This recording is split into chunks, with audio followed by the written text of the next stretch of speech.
All right, everyone, so if you remember last week, we made El Pastor beef burnt ends with beef chuck. And so what I did was I saved some of that wonderful El Pastor marinade that we made. And we're gonna go ahead and, as I suggested at the end of the last video, we're gonna see how it tastes with the pork roast, except we're gonna do this a little bit differently. So normally I would go ahead and, get a nice piece of top round pork or another shoulder just like this, and I'd slice it up and I'd go ahead and build another El Pastor tower. But I decided today that instead of doing that, we would go ahead and we would just smoke this pork butt. Now this is a picnic pork butt. A little bit different than your average because it has this, I'm going to just call it an arm, this additional appendage sitting right here with a bone in it. And it also has another bone that's connecting through all the way to here. I was at my local Key Foods, which is down the street from my house, and they had this for $1.69 a pound. So at 11 bucks, or 12 bucks, I couldn't really say no to it. So this is what we're gonna go ahead and work on today. We're gonna take this guy, we're gonna take the skin off, we're gonna leave the fat on. Take the skin off, we're gonna go ahead and cover it in our marinade. We're gonna let it sit in the fridge overnight, and then we're gonna go ahead and smoke it on the big green egg tomorrow. So let's go ahead and start. I realize I don't have the right knives for doing this, but these guys are sharp and they're what I have. So let's go ahead and get into this. Now remember, when you open up these bags, you want to make sure to try to keep the juice in there, i.e. the blood. Okay, I'm going to pull it out, put that over there. And remember, this is slippery, so we want to give it a good dry pat so that it's easy for us to go ahead and work on. Now, I realize that picnics are not the best version of pork butt to use for doing something like this. But I also realize that since this was so inexpensive, it was kind of dumb of me not to go ahead and get it. So I decided to go ahead and get it. So now we're going to start the process of taking the skin off. This is not that difficult to do. Literally, I mean, I could just rip it apart with my hands if I wanted to. But what we're going to do, we're going to start the process of just taking it off like so. And for some of you, might even be easier to just watch me make a little flap right here and kind of just follow this membrane all the way around.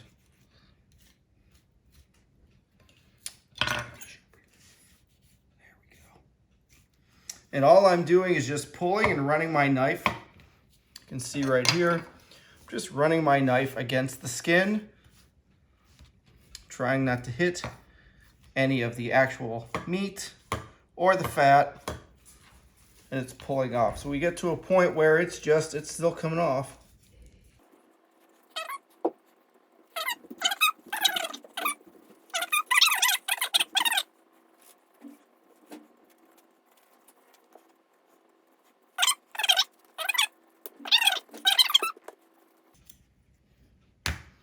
And you'll notice no meat came off in this process. Well, there's this little bit right here, but you'll see how it's attached. Everything else just comes off. So there's a lot of different muscles here. We've got, this is an original part of the other side of the picnic. Or sorry, the other side of the pork butt. And then we have this piece right here, this shank end. Now, there's nothing wrong with this. It's just, it cooks up a little differently. You'll notice that when they took this off, there's a little bit of a joint bone right here. This piece just kind of elongated itself out like so and connected to the other part of the pork butt, which is what we would normally buy at the grocery store. But because this was so inexpensive, I decided this was ready to go ahead and go. You'll also notice the fat cap isn't huge. There is definitely some fat here, and there's definitely a good amount of intramuscular fat right here, and I'm not going to take any of that off. And there's some running through, and there's some in there. You can see how there's some all in here. It's just in a little bit of a different package. So when we cook this, we're gonna try to be cognizant of that. And as usual, when I put it on the grill, we're gonna go ahead and try to keep this fat cap up so that it just renders all the way down. The other thing that we're gonna do with this, depending on how it turns out, is I went ahead and I've been watching Chud's Barbecue. I don't know if you guys have seen that. If you haven't, I'll put a link down in the description. He's got a lot of great content. He's doing a lot of Central Texas-based barbecue. And he kind of turned me on to a fun little method of utilizing a Breville Smart oven that has a low cook setting or a low and slow setting that allows you to go ahead and set that oven up all the way down to 120 degrees. Now, we don't want to go to 120 degrees. We want to keep it around 140, 150 like they're doing in Texas, a lot of the really fancy barbecue joints right now. But we're going to get this up to about 200 degrees, and then we're going to pop it in that Breville toaster oven, and we're going to let it go all night, and we're going to see how fork tender it actually gets.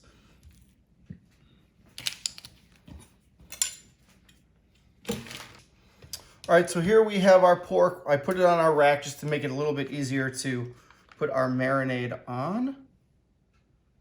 All right. And we're gonna give this a really, really, really good rub all the way around. Stuff smells really good. We're gonna flip it over. Add a little more marinade. Get it mixed into all these little nooks and crannies. Even put a little bit underneath the flaps right here. They're not big, but we want to try to get everything mixed in. And now this guy's going to end up going in my fridge. I'm going to cover it in a piece of saran wrap. It's going to end up going in my fridge. It's going to sit in there till tomorrow morning. So about maybe 10 hours, 10, 12 hours. And then we're actually, sorry, closer to 15 hours. And then we're going to set up the smoker and we're going to get going. Good morning, everyone. Let's go ahead and fire up this egg.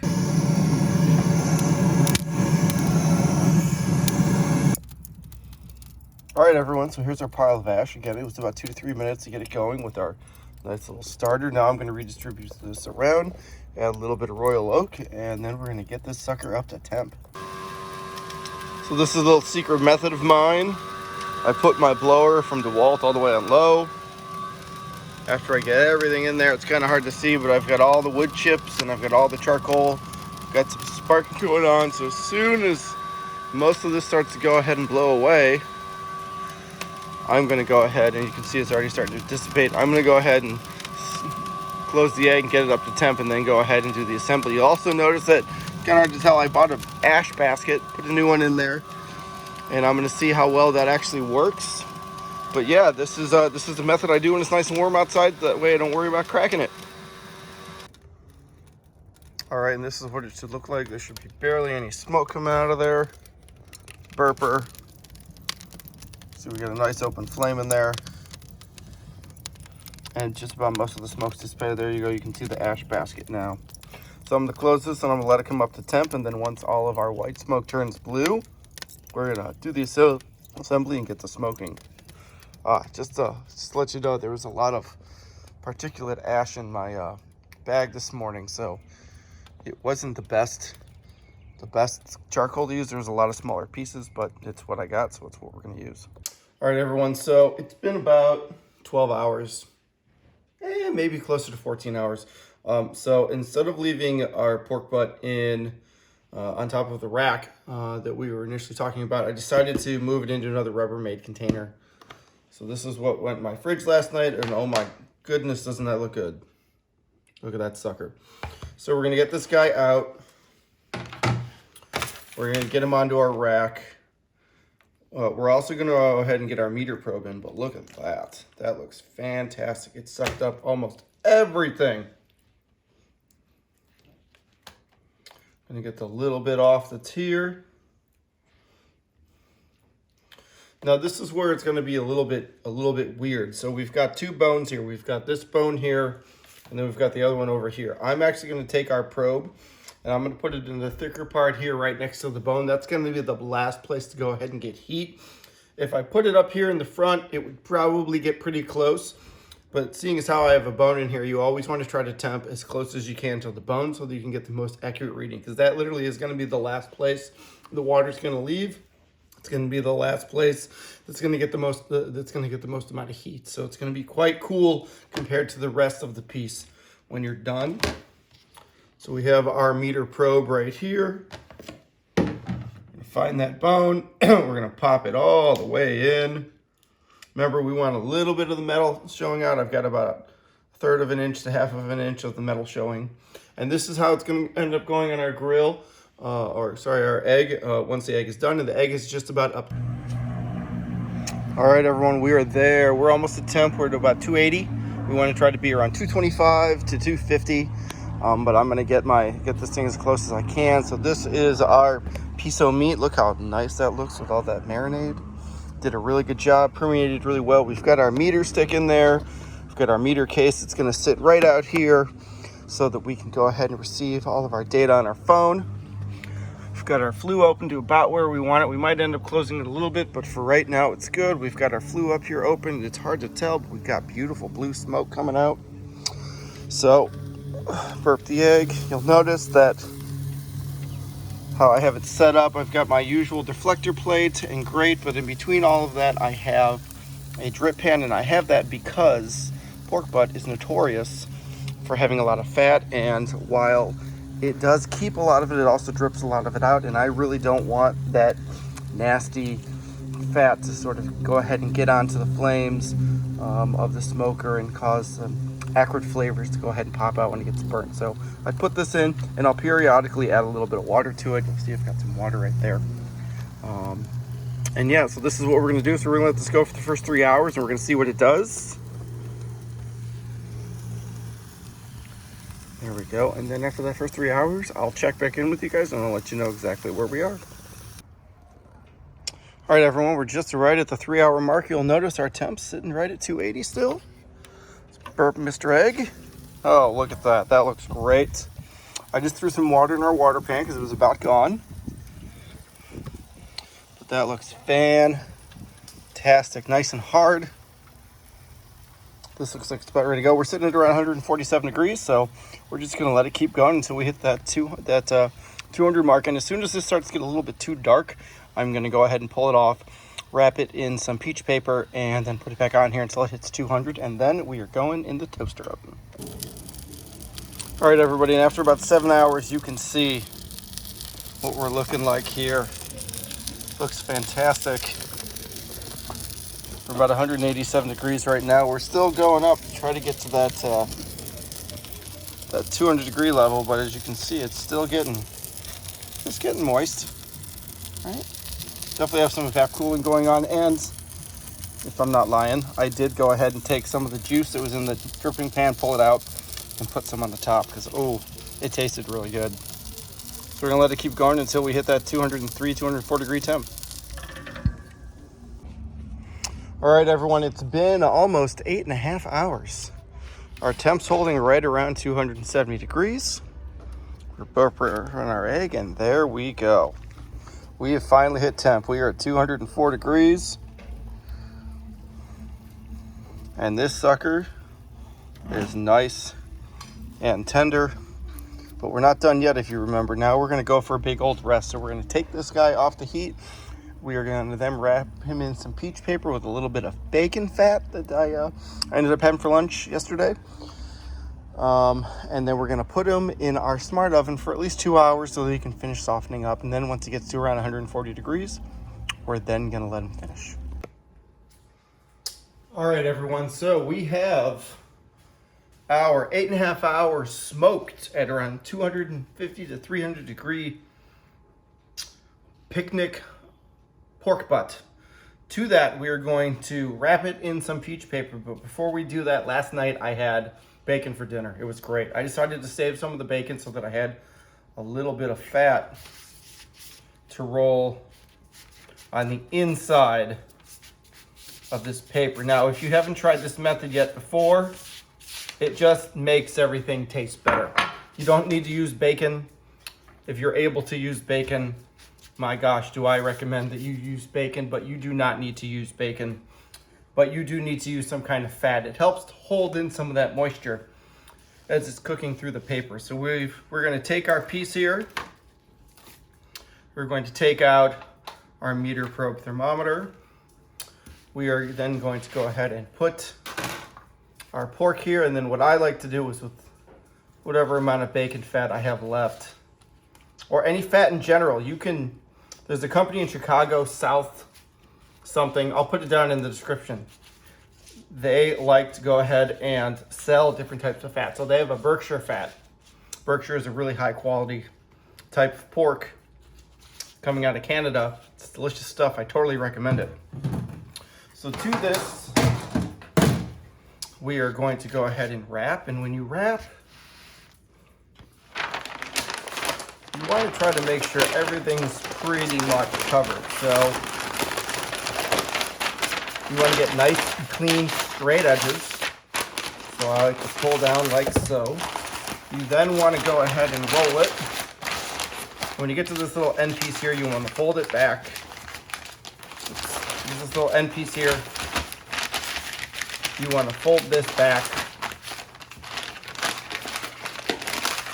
like so, so that you can get everything sitting inside of this paper. And voila, our product is ready to go ahead and go. So this is gonna end up going in my toaster oven. I'll show you a picture of that on. My toaster oven is sitting in my garage. It's gonna sit in there for a couple of hours until it's nice and perfectly tender. We're gonna start at 2. Generally, the rule of thumb is if you start around 165, you wanna let it go all night, but if you started around 200, minimum 2 is what you wanna go ahead and see on this. If I had more time and I wasn't super hungry, I might let it go ahead and go all night. But for tonight, I just wanna go ahead and get this. I'll end up pulling it out at around 9 o'clock at night, and we'll try it out and we'll see how it is. All right, everyone, here we go. This is my new toaster oven sitting in my shop. Okay, we are at 150 degrees. We're sitting at around for about 2 hours, and it's got this nice rack in case any of the fat comes out. It'll go ahead and catch on here, and you'll notice I taped it. I didn't cut the butcher paper long enough. I should have cut it probably another foot or so. So I just taped the top of it, so that way all of the fat collects here at the bottom and doesn't come out any of these open flaps. Anyways, we'll see how this guy is in 2 hours. All right, everybody, so she's about done. We got about a minute left. Sorry. Got about a minute left, and you'll notice we've been holding temp at about 143, so we're coming out at about 2 hours. Looks like the paper held out well. Looks great. Got a nice thermometer in there. That looks great too. All right, so let's get this sucker inside and let's see how she tastes.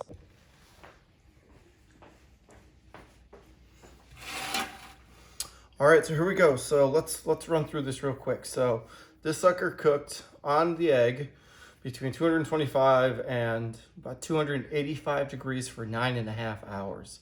From that standpoint, we then took it out and we put it into a Breville Smart toaster oven, and we let it cook at 145 degrees roughly for another 2 hours. So this thing has seen almost 12 hours of cooking, and I think it's probably ready to eat. Let's go ahead and open it up and see how it is.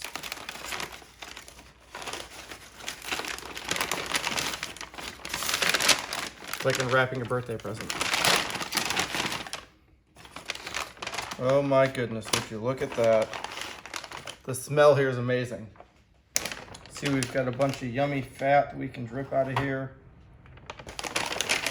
And now, if you guys remember, I've talked about this before. This peach paper, it's soaked in fat. Throw this in a trash bag, or throw this in a Ziploc with a paper towel and save it. This makes a great fire starter.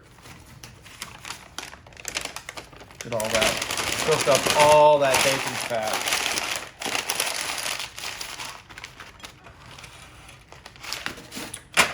And even a little bit of it came out on our fun pan here. Look at that. That's where it all went.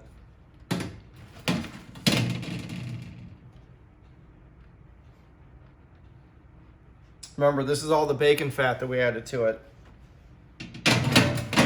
So let's go ahead and dig right in. So here's our bone. If we did this right, the sucker will pull right out. Oh, look at that. Look at that, how thick that smoke ring is. And the meat just pulls right off. Fantastic. Oh, wow. That tastes amazing too. Let's see how it is with the little bit of bark. Oh my God, that's so good. Who knew a picnic butt?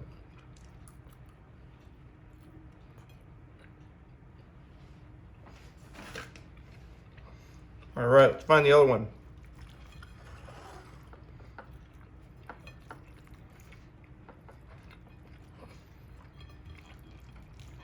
Oh yeah. When it breaks apart like that, I can literally move it with my fingers, barely. I mean, come on. What's better than that? Just pull everything right off. Just like so. Look how clean that bone is.